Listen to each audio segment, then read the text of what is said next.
Audio Jungle.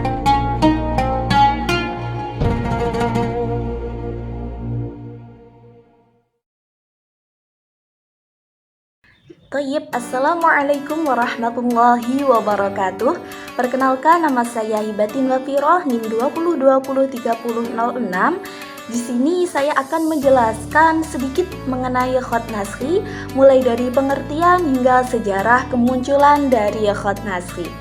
Baik teman-teman, langsung saja pada pembahasan yang pertama, yaitu pengertian Khot Naskhi. Kita awali dengan pengertian khot terlebih dahulu. Khot atau yang biasa kita sebut dengan kaligrafi, sesungguhnya keduanya ini memiliki perbedaan ya. Jika kaligrafi itu digunakan untuk menulis huruf secara umum, sedangkan khot itu lebih spesifik digunakan untuk penulisan huruf Arab. Secara bahasa, khot memiliki makna garis atau tulisan tangan. Ada beberapa macam jenis khot yang sering digunakan oleh para penulis kaligrafi Arab, yang mana setiap jenisnya itu memiliki bentuk atau ciri khas yang berbeda satu dengan yang lain. Perlu diketahui, Khot Naskhi merupakan salah satu jenis khot kaligrafi yang paling populer dan sering digunakan di antara jenis khot yang lainnya.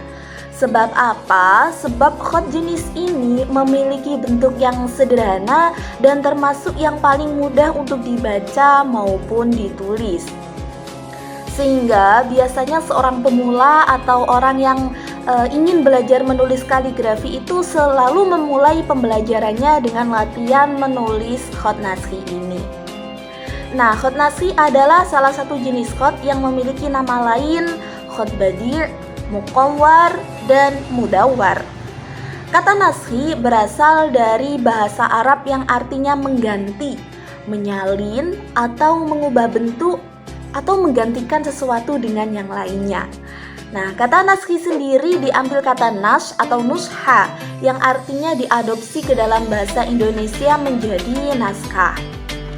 Khot ini sering dijumpai pada berbagai kitab kuning maupun mushaf Al-Quran yang biasanya kita baca.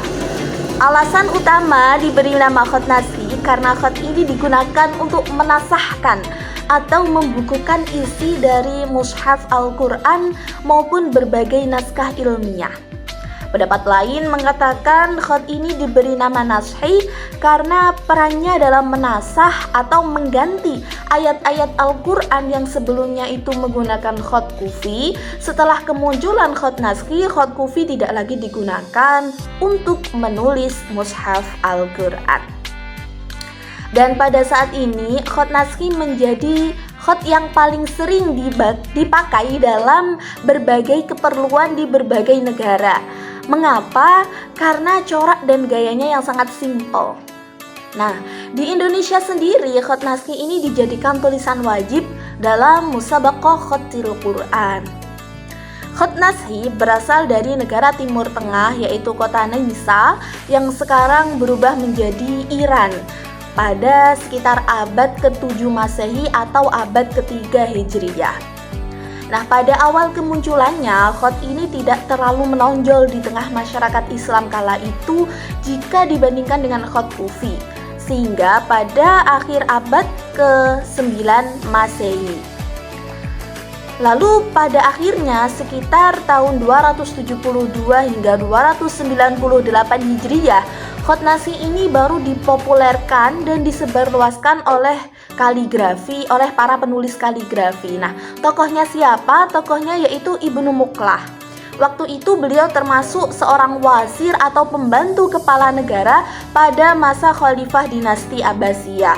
Beliau merupakan seorang yang diyakini sebagai peletak dasar Khot Naskhi dalam bentuknya yang lebih disempurnakan. Nah, Ibnu Muqlah ini mula-mula merumuskan Khot Naskhi dari bentuk serta corak yang menjadi dari bentuk dan corak yang sederhana menjadi lebih elok dan sempurna bersama dengan saudaranya Abdullah. Sehingga Khot Naskhi ini menjadi khot yang paling sering dipakai pada zaman itu dan menggeser posisi dari khot kufi. Apa sih yang dilakukan oleh Ibnu Muqlah?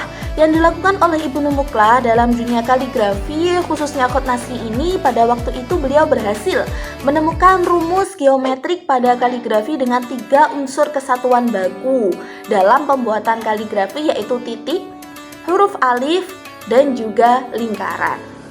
Nah, menurut Ibnu Muqlah, setiap huruf Arab yang ditulis harus dibuat berdasarkan standar tulisan. Nah, selanjutnya setelah tokoh Ibnu Muqlah tadi, Khat Nasri ini lebih disempurnakan lagi oleh Ibnu Al-Bawab, yang mana beliau memberi cap jempol bagi Nasri dan mentransformasikan Khat Nasri ini kepada tulisan Al-Quran yang mengagumkan.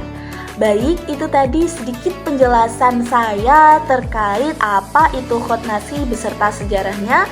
Semoga membawa manfaat bagi kita semua. Wal afu minkum. Wassalamualaikum warahmatullahi wabarakatuh.